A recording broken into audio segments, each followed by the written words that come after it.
Welcome to Victoria Rumble Room. I'm Robin Adair. With me, John Juricic, and we're going to tackle the big issues, no holds barred on Southern Vancouver Island, BC, the world, whatever catches our fancy, John, and lots of things to talk about. Oh man, Victoria Rumble Room is in the house. Johnny Juricic here. I had no idea that this would actually be very successful. And after one episode, Robin, we should quit while we're ahead. Right? After one episode, this has gone, global. And so I thought I better introduce people. Johnny Juricic. So Juricic is the Croatian equivalent of Juricic. And so, since, so many people will be watching, I thought I'd introduce a bit of my culture to this show. Doesn't the name Juricic actually mean incredibly handsome in Croatian? As well as intelligent and handsome. I don't know how I guessed that. You get to my age, Robin, and we have to self-congratulate because nobody else will. No one. We got Stephen Andrew coming up in just a few minutes' time, the city councillor from Victoria. So lots of issues to peel back with him on a lot of things going on in Victoria, camping, opening the streets down on Government Street and closing the streets on Richardson Street and all sorts of things. So we'll get to that in a minute. And I know he's an old friend of yours. And frankly, I'm a tad bit intimidated. I mean, between the two of you, there's got to be at least 300 years of broadcast experience, don't you think? I hadn't thought of it quite like that, John, but thank you. Yes, at least 300 years. 300 years. But between the two of you, you're literally the Hall of Fame broadcast in the Hall of Fame broadcast. If there's a Hall of Infamy, maybe I'll get into that, John. Right. I don't know, but I thought maybe what we do before we talk to Stephen is a couple of short snappers. That's a line that comes from Reach for the Top and Terry Garner, who was a BCIT instructor of mine. So short snappers, John. You're a Saanich boy. So what do you make of a casino in Saanich?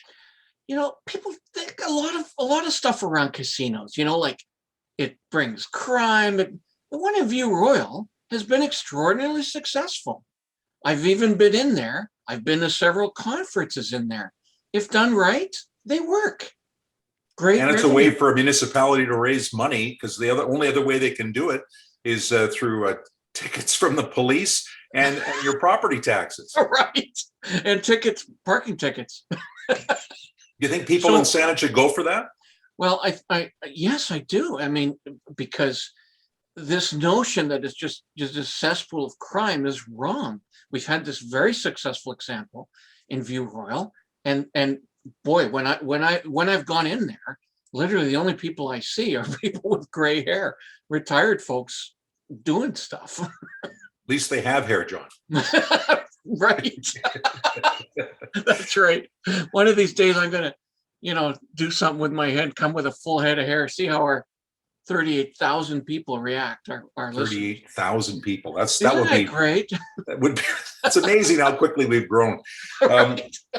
Saanich has been very proactive, though. They've just passed a pilot where people are going to be encouraged to drive 30K on residential streets. And I guess Victoria is looking at it. Other municipalities are looking at it. Do you think it'll stick? Do you think people will abide by that and really slow down if they get off the main boulevards in Saanich?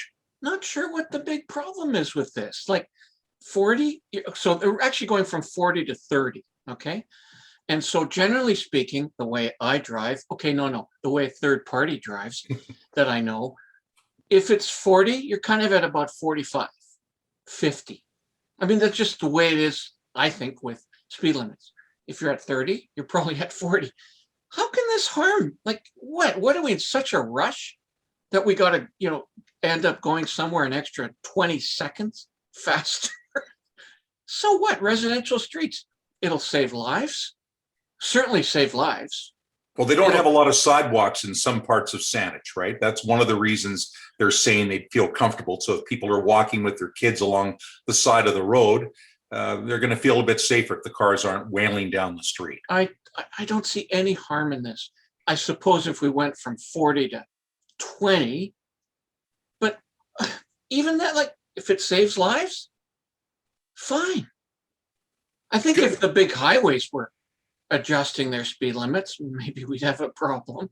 Right. But residential streets, come on, guys, pick something more contentious. All right, and let's switch municipalities for a second, because we are an all-encompassing show, John. We'll talk about almost anything. We're actually Greater Victoria, Rumble. We are. We're Greater Victoria because this is an all-encompassing show. Anyway, Langford, the land of Stu Young. People there now, there's a group of people that are concerned about the densification of Langford. Like, has it grown too fast? Is there too many big housing developments, too many box stores? What's going on in Langford, John? Yeah, complicated answer. Langford is received several awards lately as the sort of top municipality in Canada. Not sure what the criteria is for that. But as the community grows, it's nearly 40,000 people now. That's a considerable size over the 15 to 20 when Stu became mayor 30 years ago. And it's going to grow a lot bigger, isn't it? And it's going to grow a lot bigger, and it's sort of merging, not technically, but really merging into Colwood. Souk is exploding. West Shore is exploding. Let's look at what happened in Surrey over 20 years. Unbridled growth, unmanaged growth causes problems. The community gets more mature. It becomes full of families and kids and environmentalists and people who care about stuff other than growing the construction and development business. Yeah, but it's not a problem. It just has to be managed. So therefore, does Langford have the capacity to manage other voices? That's really the question. And to date, it seems like maybe it doesn't. We'll dig deeper on that one, because I think that could be that's a lot of stuff there. Interesting show, I think. Totally. Another thing we're going to dig into, not on this program as much, but we are going to take a closer look at people's feelings about China right now. That two Michaels went on trial, no verdicts. People across the country are upset. There was a study out that apparently there's been 1,000 attacks on Canadian Chinese citizens across the country because there's this backlash against China, and it's a real concern because, you know, most Chinese Canadians are like us. They're just like, well, we're not happy with some of the things the Chinese government's doing, but we don't live in China. Just because we are of Chinese origin doesn't mean that we stand up for the Chinese government in Beijing. And it's going to be a real problem for us, because I don't think things are going to get better for a while with this standoff on that. The arrival of the pandemic and people pointing fingers about that. There's a lot of backlash, and it could be very uncomfortable. And I don't think it doesn't look good on us as a country if this continues. You know, when Trump came in 5 years ago and brought his painfully bad politics to the world that focused on hate and divisiveness and racism, I thought that could never happen up here. All of a sudden, we're starting to see it. Canadians are feeling empowered to voice their racism and bigotry and prejudice. I'd love to dig deeper. Hopefully we'll get a guest soon who can reflect on that. Yeah, well, we're going to try for that maybe next week, see if we can do something about that, because it's an important issue. I think it's time to get to our guest of the day. So I'd like to introduce Stephen Andrew. Now, Stephen Andrew has the notoriety of winning a by-election recently. So he won a by-election that was heavily contested, and he won it pretty conclusively. A lot of people in Victoria, particularly downtown, business people, concerned that their voices are not being heard on this council, that it hasn't been a balanced council, that there's been a slate of people trying to change the whole face of what governance looks like in a municipality. And, I think most people would agree you're paying your taxes for things like policing, fire, roads, infrastructure. You're not paying to sort of save the world and do the work that should be being done by our province and by our federal government. So Stephen Andrews in there, he's already making a mark. And I think we've got a lot of rich things to ask Stephen about. And in the studio with us now on Victoria Rumble Room is the one and only Stephen Andrew. Welcome. Hi, thanks. Let's rumble. Yeah. Right on. But before you get going, Robin, I want to say a couple things to Stephen. First of all, congratulations. I think that's extraordinary what you've done. there's a sense from, I don't know, a community that I think I belong to, that there wasn't a way for a sort of a balanced, objective person to get involved with council, and you broke that wall. There's a sort of a hope. Yeah. And Tom, that is so true. It's something I hear today. I mean, when I took this on as Robin, when you become in the public eye, you get probably more criticism than you do kudos that comes your way. Absolutely. And I have to say, though, that my email box from people living in Victoria is 50-50. I mean, yes, they have complaints that they want addressed. It generally is not at me. That's surprising. And then people are saying, thank you for listening. And when I spend Monday and Tuesday evenings calling people back, it's a lot of work. And everyone's really, I would say, nearly to a person, really surprised that their local council is calling them and getting their opinions here, listening to them, which, as I was a journalist, I mean, I always viewed being on council as something that was closer to democracy, that you could go to your council and you could get them on camera easily. You could talk to them about issues. And I think that's really what a lot of people in this town have felt has been missing over the past few years. Yeah. And they're very upset about it. So they're relieved when they get a call. Well, It's a lot of strain though, Stephen. I mean, you've already spent a bit of time on the sick bay. I mean, it's a lot of stress on the body when you're not used to that kind of ongoing stress and ongoing issues and so many people in contact. It's a tough thing to balance, isn't it? It is. And what I would say is that the first thing that needs to be dealt with, and we have a really hard time doing it, is dealing with the long meetings. If we have every other Thursday, we have evening council meetings where people can speak to us, and that's where we held our public hearings. And I have to say to you, it's really, it can be a long day. You start at 9 o'clock in the morning, and I one of them I got out like 1:45 midnight, and that's insane. That's almost like torture. It is. Even And, the second piece is that I wanted to mention to you at first to thank you for coming on, because Robin and I, well, actually Robin started this Victoria Rumble Room to provide a bit of difference in the media that's out there right now. I do most of my consulting work on the peninsula. I've run a podcast out of the West Shore now for about a year. And frankly, for somebody who's not in Victoria, who doesn't live in Victoria, all I know about Victoria is CFAX, the morning CFAX show. And if we were to simply take and to create a profile of Victoria based on that show, it feels like Beirut. And it clearly isn't. Whether they are serving a purpose. I mean, I think Adam Sterling does a great job. Al Faraby's a great morning man. There's no knock against any of the outlets. I think Czech Television does a great job. There's lots of good journalists out there.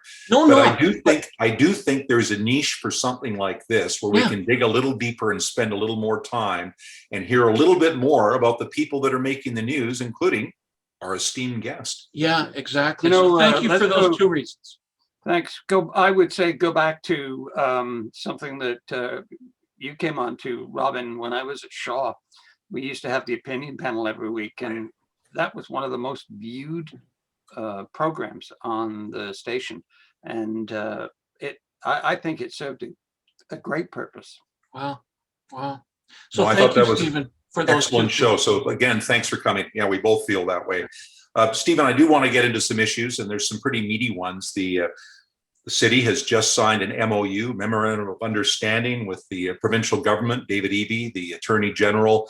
And the theory is that as of the 1st of May, all these people that have been camping in our parks, and I think most concerned to the most people in the Greater Victoria that they're camping in Beacon Hill Park, but there's other places as well. They're all going to be taken into places that are more secure, and they're going to be warm, and there's going to be services, and they're going to get help. And it all sounds very good on the surface. I just wonder, do you really think on May 1st, at the end of April, it's going to go smoothly? Do you think these people are going to all leave? I mean, I'm not saying majority will probably cooperate, but there are some bad eggs out there. There are clearly some criminal elements as part of this whole park encampment. Yeah. Do you see them leaving peacefully? So I think if I want to be practical about this, I believe that when we have these encampments, as we've seen, and I reported on them for years, Cridge Park, there was that situation there. There was the situation at City Hall. Anytime that we would get a group of people together and they were camping, there would be associated health risks and criminal elements going there, and that a lot of those individuals would be preyed upon by a criminal element.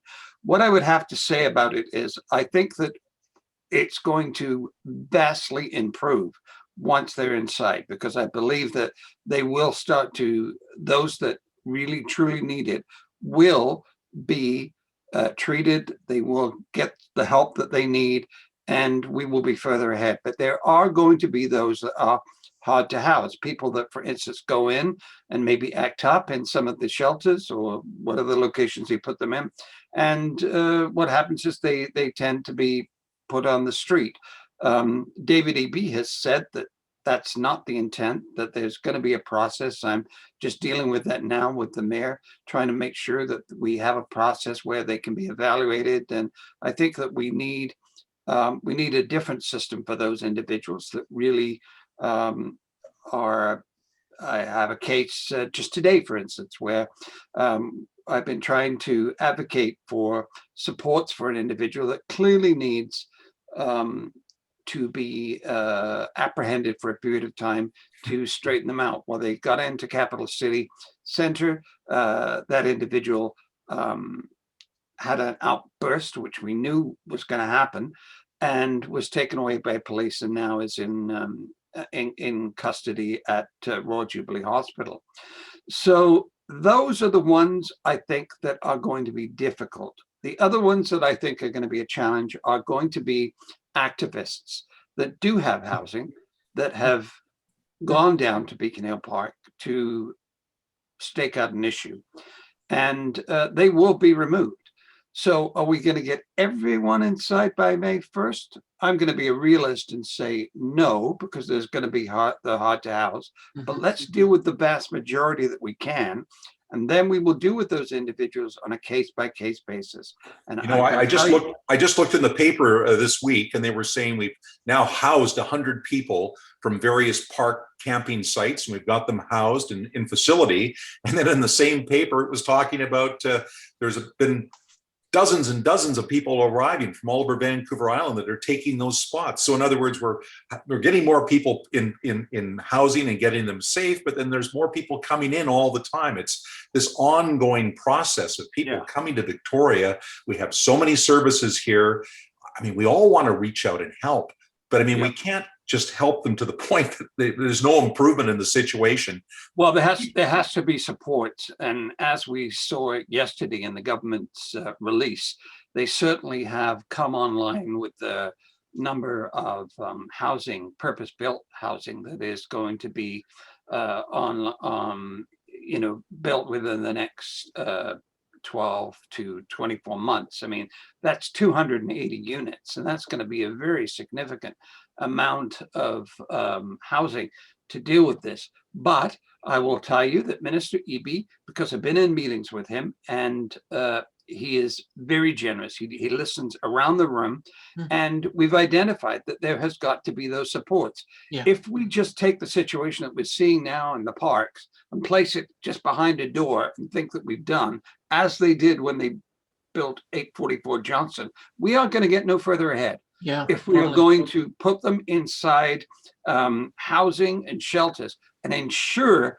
that we have the mental health and addiction supports that are needed, then yes, I think we get ahead with it. As to the people coming over, I think that our policy has been incorrect. I think what we've done is we've sent this message out: come one, come all to Victoria, and we'll, you get in a park here, you get a home. Well, that's not going to be the case, and we've got to change our tune on that. And I think you're going to see some more coming out in the next 7 to 10 days on that, Robin. So I think we're going to resolve that. Yes, people are coming over. I've seen people from Quebec, up Island, Saskatchewan that have come.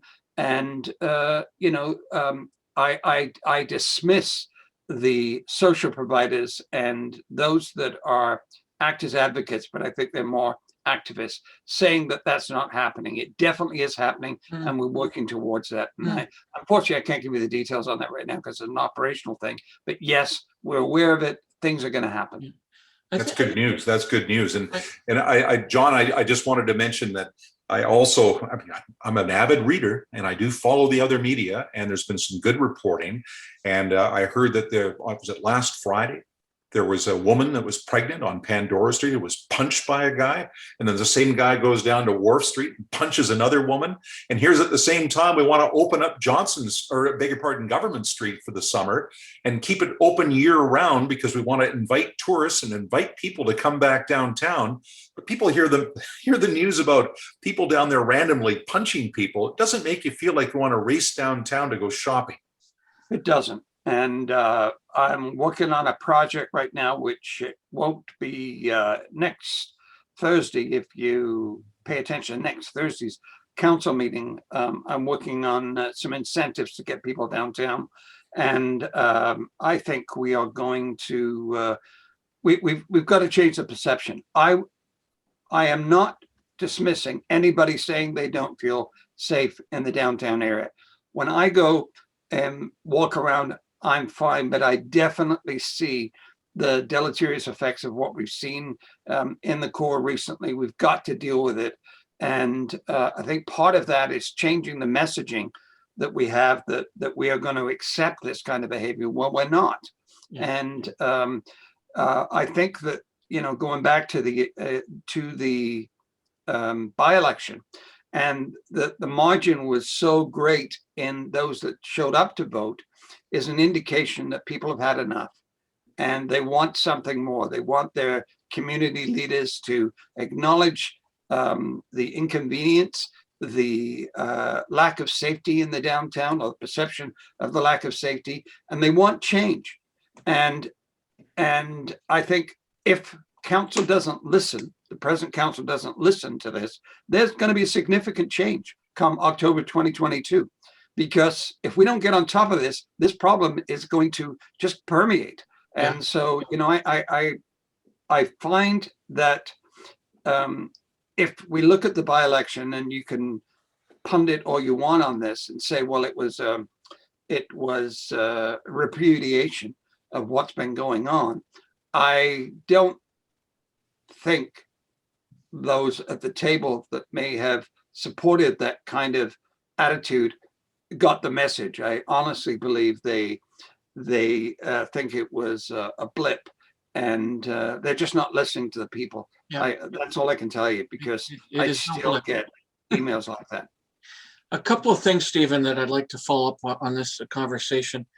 One of them being that I haven't yet met a person who doesn't deeply care and is concerned about this, about the homeless people and the disadvantaged. There's not one person who I've ever heard say, screw that, let him. Nobody. Most then say what's missing are the support systems. Now, you can provide housing, but the health support systems, which are not the responsibility of a municipality, are not there. And so much of the blame has been heaped on a municipality, when in fact it's the other governments have the taxation powers to make a difference. So do know that folks in every instance want to help these people, but realize that it's difficult because you need to have strong support systems. Okay. Secondly, when we get beyond that and people talk about Victoria, they don't always talk about the problems of these people on the streets. They talk about the consequence of lack of safety. And so we go back to Robin's comment about getting punched in the face. People are scared to go downtown. They're not scared to deal with the realities of a tough society. They realize it's tough to make a living and tough to raise a family. We're living in an expensive area. but we do need to have it safer. So well done to you to sort of adjusting the perceptions that are a bit skewed right now. City Hall shouldn't be anti-police. Yeah, I agree with you. And we hear this defund police statement, oh, the police budget is too high right now. So I think there are big challenges that we do face. Yes, it is a huge part of the budget. And people think, well, if we defund the police and bring in mental health supports, that things will get better. Well, it makes no sense from a regulatory point of view, because municipal taxes pay for the police. Mental health issues come from the province. So even if we defunded the police, that money would not end up going to mental health supports. It just wouldn't. I mean, because what a powerful message that has to go out there. You know, so it's a lack of, it's an ideology that maybe works well in our heads, but it practically it doesn't work. My point on this has been, if we were dealing with this issue properly, it would be a mental health and social services issue. Right. When it isn't dealt with properly, it becomes a policing problem. Mm. So we right now do need to increase police on the streets. I even downtown, I'm going to advocate that we put some more people on the street, because if look what they did in New York City years ago is they helped that by putting a cop on every block. Now, Yes, they pay them totally different in New York City, and I've been to New York City many times, and there's a lot of police, and they're just, I mean, they also have vagrancy laws in New York State, and they can take people from downtown, put them in paddy wagons, and drive them out to Queens. You know, that's one of the things they do. we can't do that. We can No, breach we can't. people. We can breach people out of an air if it's a problem. But I think that the basic thing is we need to change the perception of downtown. So I've been talking with Jeff Bray at the Downtown Victoria Business Association, and I've been talking with some of our staff. And next week, hopefully, we're going to put some stuff on the table that's going to help. And I do want to say, by the way, that I think our police do an extraordinary job. I've been with them on ride-alongs. I've seen what they do, and they are the default agency for many of these social issues when they shouldn't be. And if they shouldn't be going around at nighttime offering people a place to sleep or trying to find them supports or beds, that should be somebody else doing that. So that is, you know, yeah, Island Health has got to step up to the table, and it's going to be a money thing, and the government needs to come to the table with that. I want to get into one other area before we let you go, Stephen, that I think is pretty important, because it's been controversial on so many levels. And this is the lack of consultation we're seeing on some of these major projects, be it Clover Point. Didn't seem like there was much talking to the public about that. Now this narrowing the transportation route on Richardson, where it's only one way for bike lanes. People in East Fairfield are upset, and people in Oak Bay are out of their minds, because how do they get out of their community to come downtown to get to work? And it seems to me there's a bit of a deaf ear with the public, and yet you would think that this would be a council that would really want to get the word out to the public about what they have in mind and get feedback. Yeah.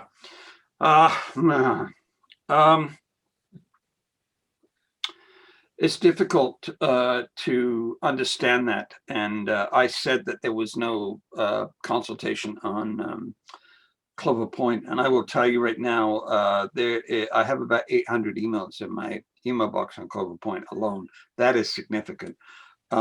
I've said to people that really what we need to do is wait till the next council gets in, and then we can do a reevaluation of Clover Point and a consultation, proper consultation, and make something fantastic there, because I think that that's a tremendous opportunity. Richardson was dealt with before I got on council. I tried to bring it up the other day. They're just not going there. And it's one of those things you just have to accept. I'm one vote on council, and Yeah, you're doing your And- best. But Well, I'm Yeah. not saying that you should be able to turn No. the tide on all of this, Stephen. I'm just no, amazed that there's I so get little that. consultation. These things are unnecessary in my mind. If they went out to the public, said, this is what we're going to do, and they talked to both sides and they said, okay, here's the consensus, I don't think there'd be all this blowback.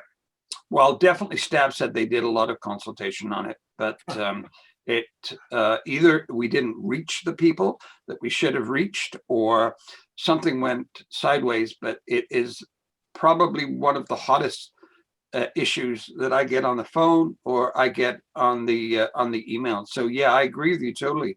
And you know, we need to do better engagement. We're trying to engage on the bike lanes in James Bay, where I'm the liaison to council there.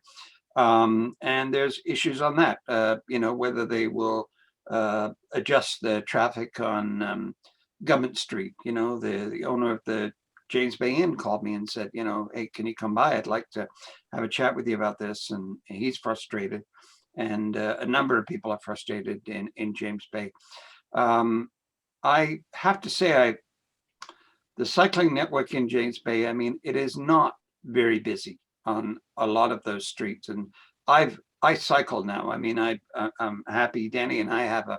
Well, you can tell you look so good, Stephen. I mean, that's the working out and the cycling, and you know, having pneumonia. I'm sure that helped too, in terms of losing some weight, right? But I mean, it's there's the Robin I love. All right, the rumble room is back. Yeah. Yeah. Well, listen. I cycled down Richardson, and I went to a meeting there with the neighbors who were opposed to this, and we cycled. Danny and I cycled all the way down, and when we got to Oak Bay, I said to him, "This is the road they want to change," and we were bewildered. We couldn't understand it. It made no sense, and because it's not busy. Was that the reason? I mean, they say there's 5,000 cars on it a day, but okay. It's a wide road, and I found it to be very safe, you know, but the pushback that I would get on this, yeah, but it's not safe for kids. And that's what we need to do, is do protected bike lanes for the kids. And I can see that, but I think also it's education. We need to, when I was in England, I've talked about this many times, I was not allowed to ride on the road until I passed my cycling proficiency test, which was run at the school. And until we knew all the rules of the road and got our certificate, and they didn't pass everybody, you weren't allowed to ride on the roads. And I think that's what we need to start doing at a very young age, is saying to the kids, look, you know, here's the realities of the world. You need to be there, because there's not going to be a protected bike lane everywhere you go. So we need to start it. It's always the three things that the cops tell us whenever they're doing a campaign. It's enforcement, education, and engineering. And you do those three together, not just one of them. Well, I'm not sure if the complete alignment here to Richardson, but it just around storytelling and just how this particular council, this administration, has lacked sort of capturing stories, the many that are going on that would be so easy within this digital environment. I'm a bike rider too, Stephen, and I know you're startled, you know, and how could such a. No, I was waiting for Robin to make some acerbic remark on that. I was just going to say it's quite a sight to see when John gets on a bike. You wouldn't want to miss it. But I hit Victoria. I go across the bridge there along the waterfront, down by Songies, and I hit War Street. I go up Ford. I can go up Johnson. I love these bike lanes. Are there issues? Yes. Some pedestrians have to learn not to walk in a bike lane. But these are, and you can go all the way up to Cook Street safe now. I love these things. And I stop and I notice the businesses. Where have those stories come? You know, Stephen, I know Lisa. I've told her numerous times, put a camera on me. I'll tell the good story. Was there consultation before these bike lanes were put in? Likely not. Robin, you're right. Well, there wasn't. I mean, Lisa ended up, the mayor ended up apologizing for how it rolled out. So, Yeah. you know, you guys should know this. The number one thing that can take away a lot of our problems is communication and engagement. Yeah. And if we do it in a fair, open, and transparent manner, you can solve most of these issues Yes. before they come up. And you know, and then the other thing, you're right, John, and I've been saying to it, we've had some wins recently, some pretty good wins, and I would like to see more of that put out in the public, so that, you know, you have two reputation piggy banks. I think you have the bad reputation and then the good reputation.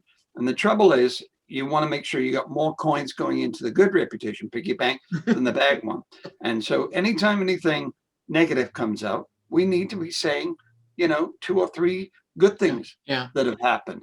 And I have to tell you, I mean, getting back to the housing people, the work, Victoria has gone way further ahead on this than one could really expect. They've done a good job, and we have been working with the province and BC Housing, and I'm happy with where we're going.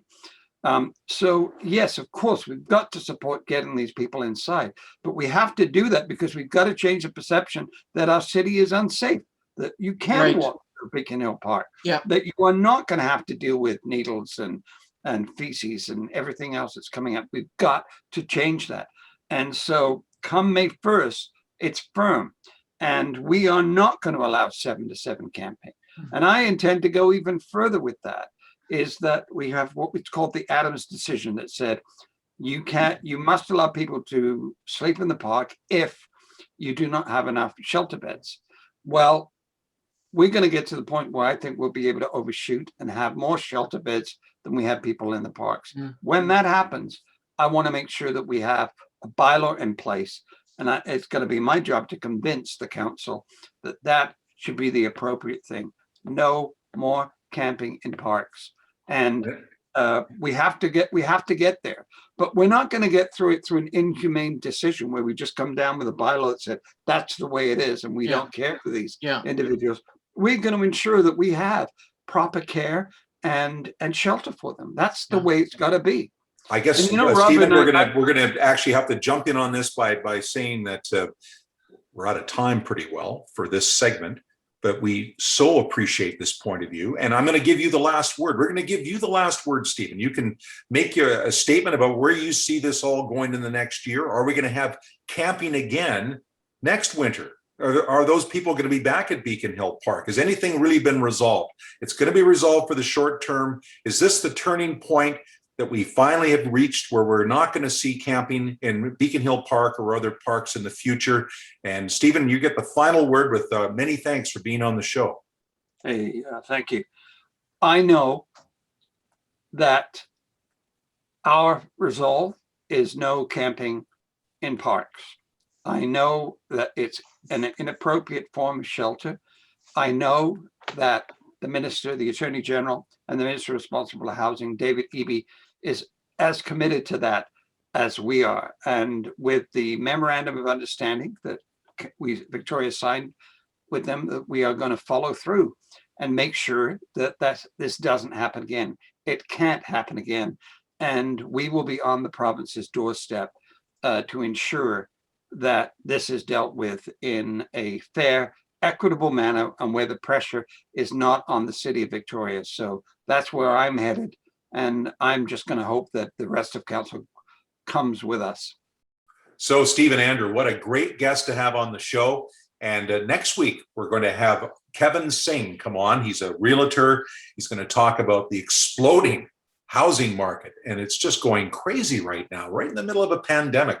Houses are going up in value in Greater Victoria, across Vancouver Island, BC. It's just crazy. And where's it going? What's causing it? And Kevin's a pretty smart guy. I think he'll have some answers for us on that. So we're looking forward to that. Yeah, I can't wait to have Kevin next week. Him and I go back quite a ways. We went to Mount Doug together. We're old Gordon Head boys. And that was about 11 years ago when I graduated from high school. And